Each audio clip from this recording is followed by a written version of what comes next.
Natalie here from Paper&Twine, and welcome to day 2 of my very first Vlogmas. Yesterday was a bit of a shocker, wasn't it? I'm so sorry that that video froze. I don't know what happened. The original file is absolutely fine. It doesn't appear to be corrupted, but obviously something went wrong with the upload. And when I tried to put it right, the video just didn't seem to be processing. So apologies. I think the re-uploaded version is fine. So if you haven't caught up with yesterday's version, watch the reloaded, oh, I don't know what I'm saying. Anyway, watch that version.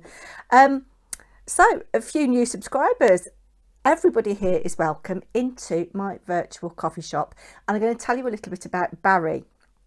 It is a little bit later today. Where are we now? It's just coming up to 3 o'clock. Yes, so the light isn't brilliant, I'm sorry. But Barry has had his date in the coffee shop today with Betty.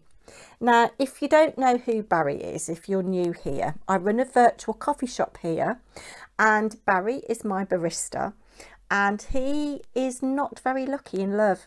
Go back through any of my videos and search anything that's got Barry update or coffee shop drivel, and you'll hear some tales about Barry.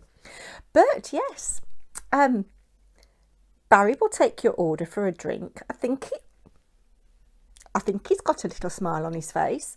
They had a lunch date here at 12:30, and I think Betty stayed for about an hour. She said she would have stayed longer, but she'd got a dental appointment.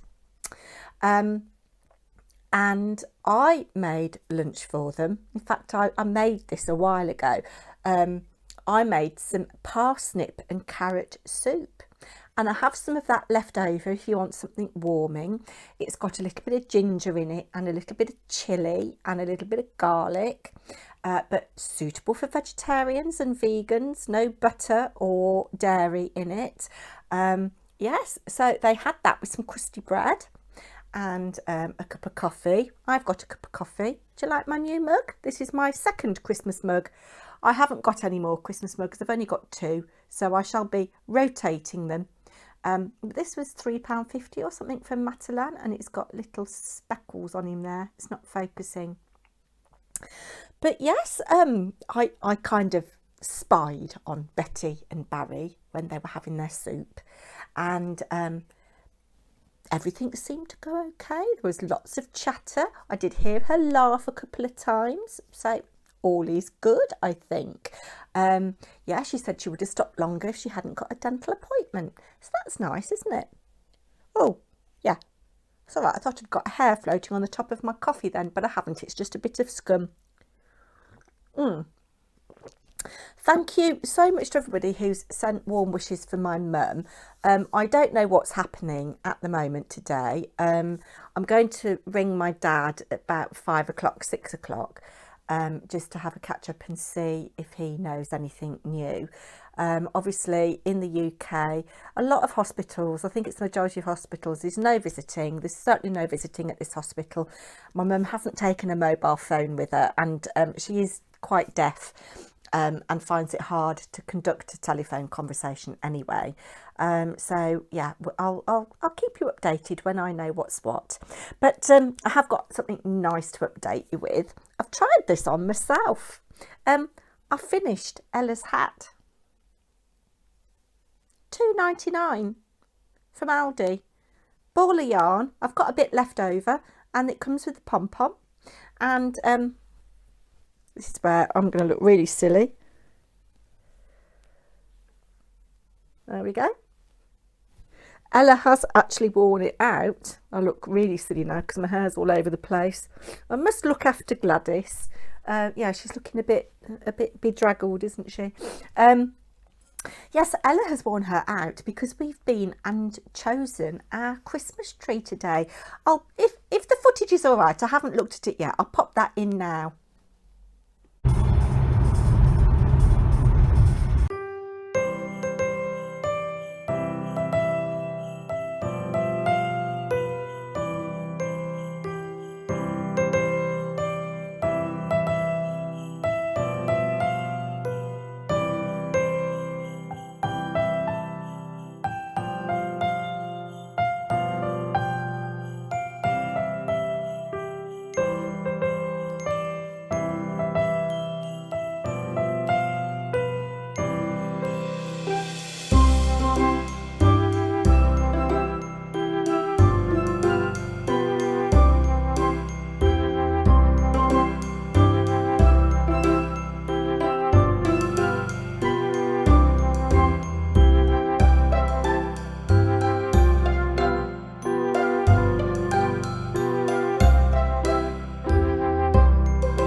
So you've either seen some Christmas tree footage or I'm just going to be here looking really, really stupid.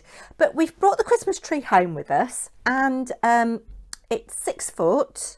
We could have gone for a 7 foot one, but 6 foot's quite nice. And it was really funny. They did this last year. We've been going to the same place to get our Christmas trees ever since we've lived in Rugby, which is 25 years now. And we've been going to the same place all this time. It's changed hands over the years. But it used to be a real thing when the kids were little. We'd go, we'd make, an hour of it or so and go and choose a Christmas tree. And the previous owners, it's on a farm. You used to go into their kitchen in the farmhouse to pay for your tree, and there'd be dogs barking and cats meowing and animals gavorting around, and the kids loved it. It was can we go and get the Christmas tree?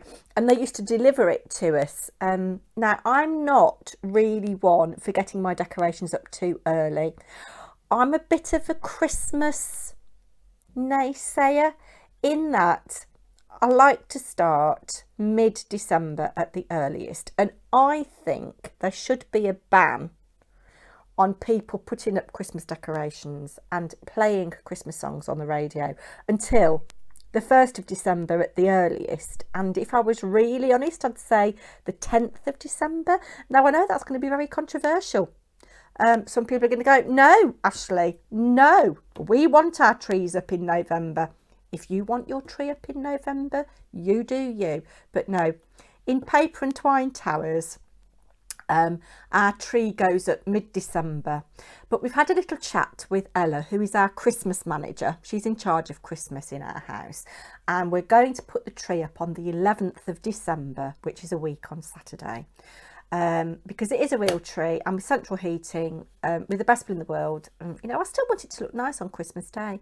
So that is that. What else can I tell you? I've been doing some jobs on my list. I've still got a lot to do. I've made my very first ever milk carton. How cute is that? It's about 5 centimetres wide. Yeah, it's 5 centimetres wide and about 10 centimetres tall. But isn't that cute? I really, really like that. What else can I tell you? Well, I do want to try and keep it brief because I've got to edit and I've still got jobs to do. And Ella says she's in the mood for baking. So I don't know what she's going to bake. But if there's anything nice to show you, I'll film that for tomorrow, perhaps. I was telling you about the Christmas tree, wasn't I? Oh, I do go off on a tangent. Yeah, so we rocked up at the farm to buy our Christmas tree, and like last year, it's a drive-through. And the woman, she's really funny. Pete had put the window down to talk to her, and she said, "Skinny or bushy?" Which really tickled me. She meant, do you want a tall thin tree or do you want a fat one? We normally have a fat one, but it does get in the way and impinge on the room a bit. So we've gone for a tall and skinny one this year. So we'll see what with that. Anyway, drivelling on. It is time for the Advent. So this is the second day of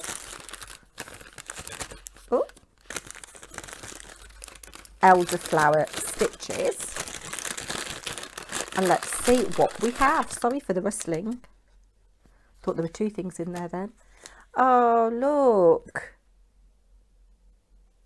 This is called port or sherry, dear. And it's a very, very pale pink. And it's got a little bit of cream in it. I think that's better, showing you better there. But it is so soft. I've gone for, you could choose your base, and I've gone for the 4-ply sock base. So that's lovely. We shall pop that with the other one. And now it is time for the Sherry Iris. And I just want to point out, I'm just looking for my scissors. I just want to point out that I've purchased these with my own money. They haven't been gifted to me. But we shall be keeping all of these fabric bags. And I think there must be some lavender in there somewhere or something scented, because all of this box smells gorgeous. So we're going to have a go next year at doing some paper piecing, I think, with these bits of fabric. I'm not very good at it, but I did try it as a teenager actually. I think you have to be very accurate with your cutting and measuring. Let's have a look and see what today's delight is. Ooh, so it's a bit darker than yesterday's. Beautiful, beautiful colours. And we've got the little bit of story. So with this advent, we learn about the tales of foxglove wood and the creatures in it.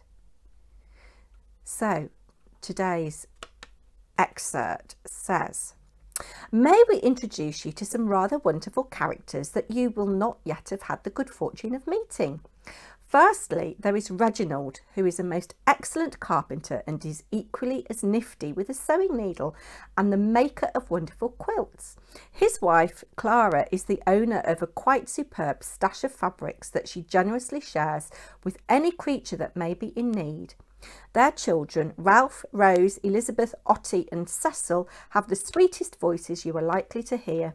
They live in the large attic space with many other families that we will introduce you to as and when we encounter them, for they are quite numerous. The stables and grounds are home to many other residents.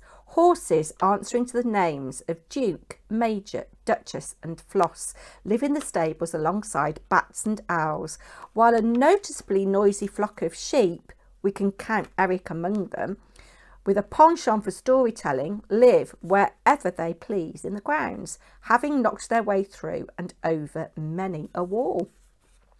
Having decided to throw a party for their friends in Foxglove Wood, they are all engaged in making their home as welcoming as can be, and hoping that they can muster food aplenty for the gathering, although truth be told, they needn't worry, because the animals of Foxglove will bring a good deal with them. They do so love their food.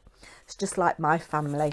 My maiden name was Pierce, and yeah, they say that the Pierce family, we were Trenchermen. We like our food, and yeah, we were well known for liking our food. And it used to be at big family gatherings, FHB, family hold back, you know, let other people get to the food. So I have already wittered on for ages and ages and ages. So I think that is the end of my Vlogmas Day 2. Who knows what tomorrow shall bring? I hope you've enjoyed today's Vlogmas. Please do come back tomorrow and have a cup of coffee with us, or a glass of mulled wine, or whatever you fancy. Take care, everybody. Bye now.